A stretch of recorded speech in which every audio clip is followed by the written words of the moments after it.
the heart rate, Ads? Up. Yeah, there was obviously probably the same as everyone else that was sitting out there. The other 30,000 that watched it, it was had bits of everything in it. That yeah, really happy that we the fight that we showed. You know, we certainly weren't at our best tonight, but in terms of being clinical, but you know, if it was as good as I've seen, it was as good as what it was that night at Leichhardt earlier in the year. So our DNA and character still checked, but yeah, we certainly wasn't the greatest night for our footy. Galen, how did the shoulder hold up? Pretty good. I think my first run I landed on the shoulder. It'll be sore after this, but it was pretty good. Adam, do you think the whole final scenario sort of shook the boys a little bit at the start? Like, just Yeah. where things were at? Yeah, I do. I don't reckon we're on their own there. I've watched a bit of footy over the weekend, and you know, finals do funny things to you. So yeah, I reckon a few of the teams experienced a bit of that, and we certainly did tonight. You know, it's been a long time since we put that much pressure on ourselves in terms of completion. I think we made like 15 errors or something like that, and we had to do a ton of work on our try line. So, and it has been a long time since we've done that to ourselves. Against a team that's pretty experienced in handling finals. I thought that showed a little bit from them. They're quite good at handling it. Yeah, and look, obviously it's a big week for us. We understand the importance of, you know, how much it meant to those people that were still there. There's probably still 30,000 standing there now. They were unbelievable, so loud, and I guess the enormity of that sort of weighs on the team at times, but we wouldn't have it any other way. And I guess the opposition, they'll feel the weight of a nation on their shoulders. They'll know what it feels like next week. Adam, with that, did you feel when you got 12 in front, you shouldn't have had to win the game again? Like, you know, there's still a lot of time in that game, and mistakes crept back into it, and you let them back in. Yeah, I thought after half time, this guy in particular kick-started us, and we done a hell of a job to get ourselves and turn that scoreline around and get so far in front. But then, yeah, there was a couple of moments in the game that we'd like to have back and put a bit more pressure on ourselves. But we showed time and time, like we got in front, got behind, got in front, had a draw. There's a lot of character in that win. So I don't want to get bogged down on. There's no point me standing in there roasting individuals about completions and all that. That ain't going to help us next week. We'll dump parts of it, but we'll hang on to the character and the effort that we showed. What was your view on the Jack Wayne? No. Caleb, when you went to the referee, did you say anything about Tyson's allegation? He just said that he couldn't see anything. Well, did you guys get licked out of that, Kalen, afterwards? It seemed to fire the team up, that whole incident, and it was 3 tries in 10 minutes straight off the back of it. I wouldn't say that incident. I think the crowd got behind us after that, definitely. That crowd got us home, you know, not that incident. Adam, what's the early prognosis on Jackson Hastings? Yeah, well, obviously it doesn't look great. I haven't had a chance to speak to the doctors just yet, but we tested him at half time and he wasn't going to be able to contribute to the second half. So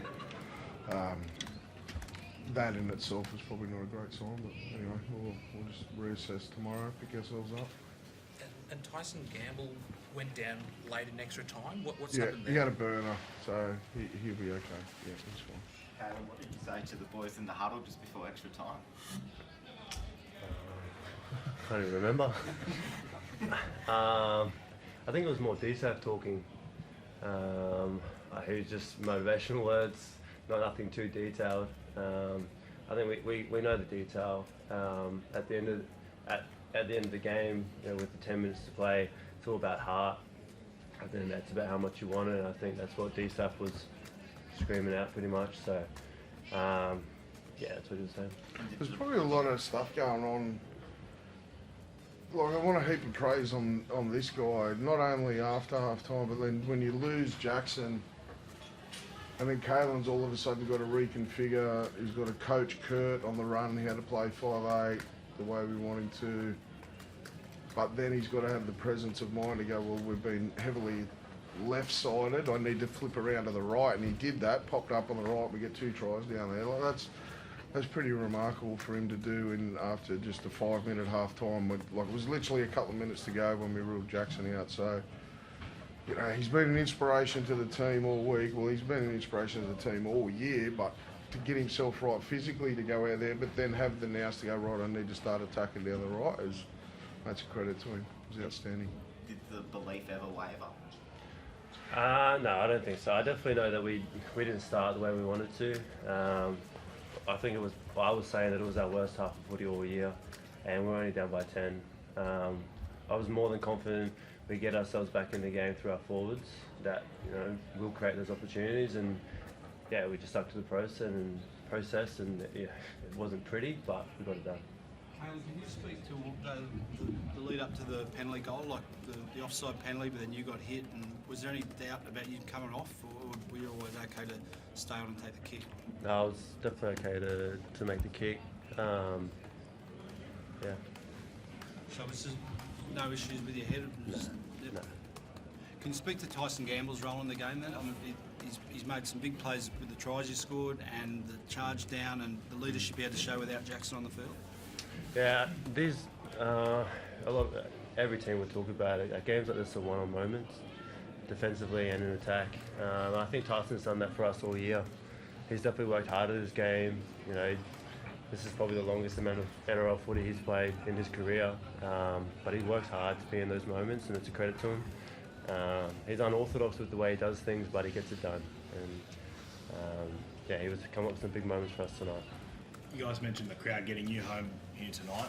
You got to go to New Zealand now up against that Warriors crowd and that Warriors team. How do you feel about that? Yeah, well, look, as I said before, with that comes a bit of pressure. We know what that feels like, so be interested to see how they handle that. It's a good story, like for what they did for our game, and we're out here, you know, away from their fans. I'm sure they're really excited to pack their stadium. But yeah, that's for them to handle this week. We'll just bunker down, go about our business. What will be your response with that, the emotion and the extra time in that game? Do you give them extra time off, or do you stick to whatever schedule you've got for the week? We'll stick to the scheduling. I had anticipated a fairly tight contest, and it was going to be physically. We don't have to go out there and invent a style that we want to play this week, so we don't need to spend too much time on the training track. It's just all about getting them feeling good physically and mentally to go over there and repeat it next week. So yeah, this time of year is just about, yeah, we get them out in the sun down the beach tomorrow and get them feeling good.